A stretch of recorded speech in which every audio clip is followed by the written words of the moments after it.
So one idea I have for the MP3 ringtone problem is to make a very small portable base station that will send out a ring signal that is simulate an incoming call, and then combine that with a wave bubble. What? I don't understand. Wait. So it will. The problem was the oh, you'll actually make the phone ring, but then shut it off. Exactly. Oh, that's a good idea. There's work being done. It's interesting because you have to actually have to do like a handshake with the phone. It's not trivial. No, it isn't. But there's work being done. Apparently, I've already heard today about work being done on this. So. Yeah, I mean, one of the interesting things is that this cell phone jammer is literally the denial of service of turning attack on cell phones. It's very brute force, and it works, but of course it's very inelegant. So one of the better ways of doing this, of course, would be if you could actually get like an FPGA or something, do some sort of software cell phone simulation, and actually talk to base stations and disable them, or talk to cell phone handsets and sort of get into the handshake mode and then leave them, probably hanging. There's probably some way to get the cell phones to sort of crash if the handshake doesn't work well. So, I mean, some people have mentioned this to me, and I'd be actually very interested to sort of see that, something like that happen, because it would sort of be the next step in disabling technology. Did you find the environment at MIT supportive for this kind of projects that are a little more artsy and fun? And if not, do you feel like you would have been better with a less formal education? I assure you that all the engineers at MIT never considered me an engineer, and all the artists never considered me an artist. So it worked out really well. But it doesn't really matter where you go to school if you want to do this sort of stuff. I mean, again, I don't know where Mitch went to school, or if he went to school. Do you think he didn't? Okay, so it turns out you can like drop out and do this sort of technology. You don't need to have a formal education. But do you find your degree gives you sort of a step up from amateur hobbyists or designers, or? Only in that I know some basic transistor theory. MIT doesn't really teach you how to fuck with cell phones, unfortunately. But and again, it doesn't really matter. Any education you get will be useful if you want to do electrical engineering. It's very hard to learn on your own. But if you just want to be a troublemaker, again, start tomorrow or today even. Well, I was just thinking that maybe an MIT troublemaker would get more press or more sort of attention. Historically, it seems that that's true, but that's mostly just because people like to see MIT kids get in trouble. Yeah.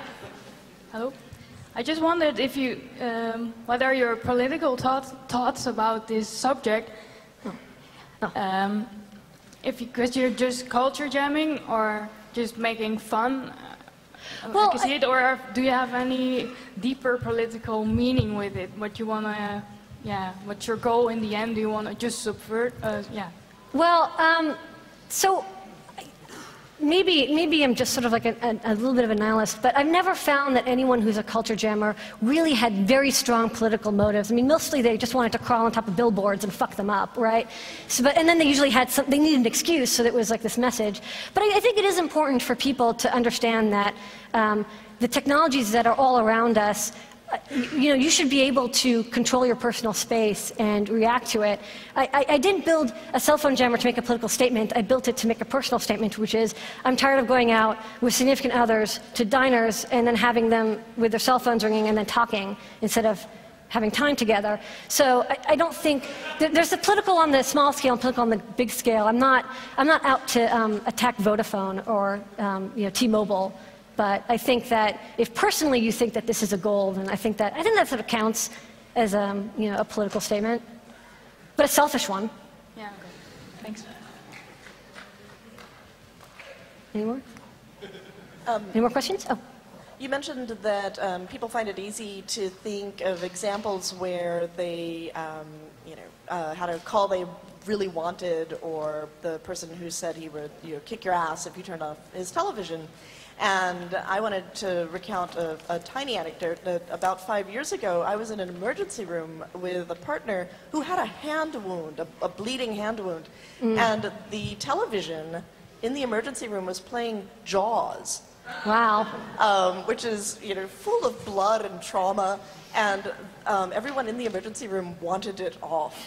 And then when the movie was over, it turned out... This is a perfect advertisement. Yeah. Mitch, you should contact this woman for... When the movie was over, it turned out that that television station was playing the movie Jaws over and over again for the entire weekend.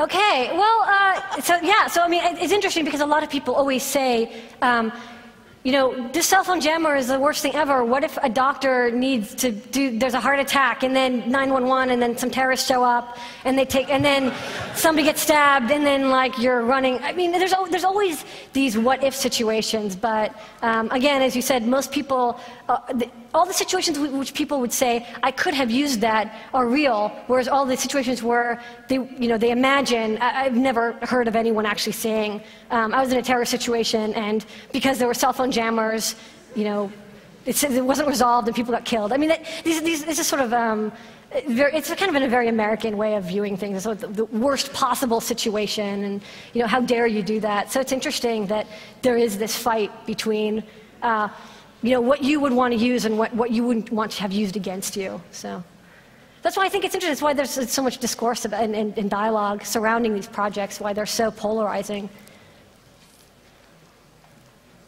Any more questions? This design noir seems to be some kind of destructive. So, like you said it yourself, disabling technology. The jacket disables the attacker. The jammer disables cell phones and something like this. Is there a design noir way of empowerment that doesn't disable something else? Okay, well, you asked for it. I'm going to play the Kelly Dobson video so that you'll see it. And I didn't actually include this because, oh well, Keynote crashed. Hi-bye. One second, if you don't mind. So Kelly Dobson is a student who is in my research group, and she actually kind of had a design noir feel to all of her work, but she was much happier than me. Maybe she had more coffee in the morning, I don't know. But so one of the projects she did when she first showed up was Scream Body, and basically, I'll just play this video. What happened is that she showed up and spent 5 years at the Media Lab, and no matter what she did, everyone only referred to this project that she did on her first semester, so this kind of happens. Let me see if I can full fit to screen. Oh, you know what? I don't have audio. Oh, shoot. Well, I'll play it anyways, and I'll just mimic what she says. Oh, okay.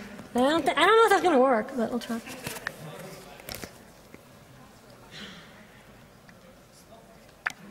Stop. Okay, sorry.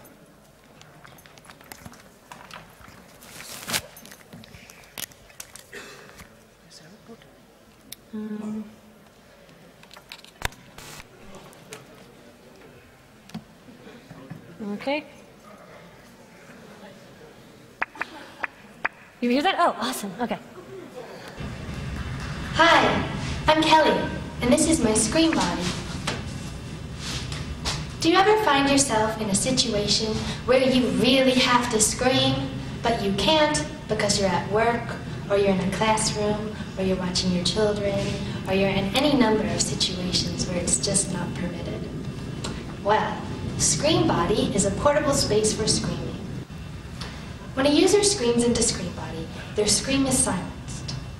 But it is also recorded for later release, where, when, and how the user chooses.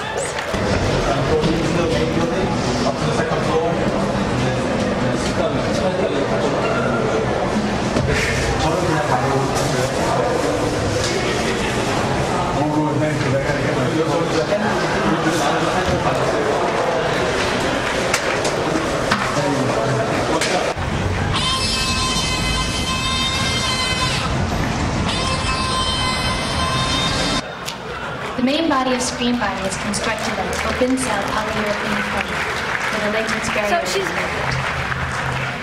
So now she's sort of These two explaining together the technology act behind to it. absorb and contain the sound of the scream.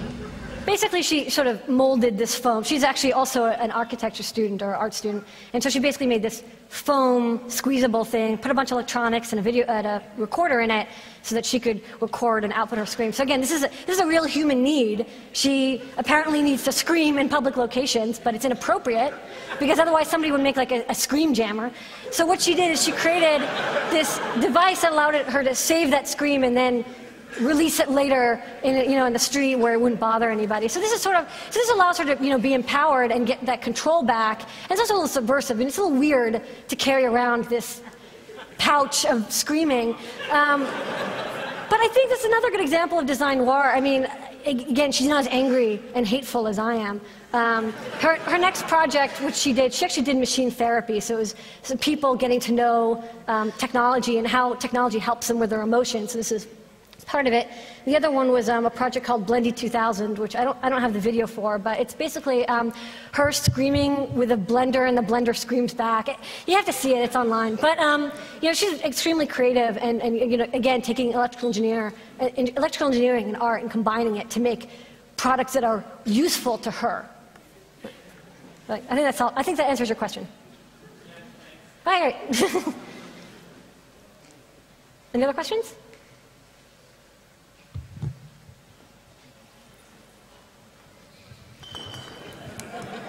Hi. Suppose that I enjoy using WaveBubble on a regular daily basis.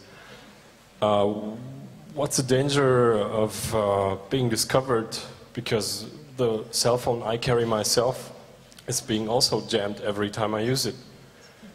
So if I disconnect like 15 times a day, that's about the frequency I'd like to use it.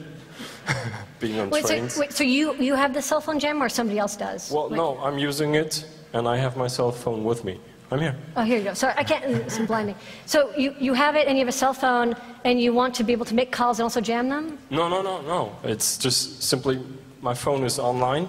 It's connected to GSM network. And then I use the jammer several times. So would there be a danger of being discovered?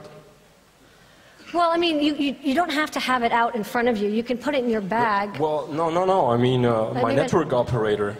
Oh, would they notice? Well, I mean, you can go into a building and not get reception. There's no reason that they would think that you would be using a jammer. The phone itself, it's actually being jammed at the analog front end. It's not happening at the digital level.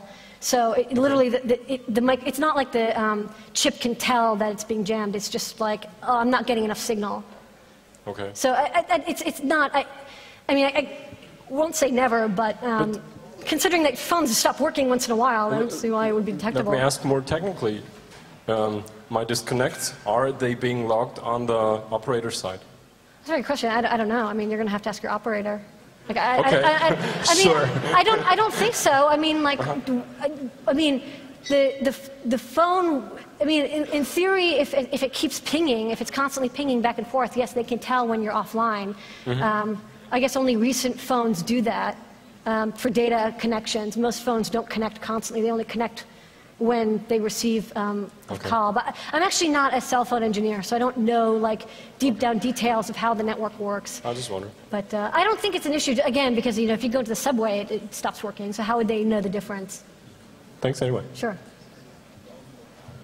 Hello.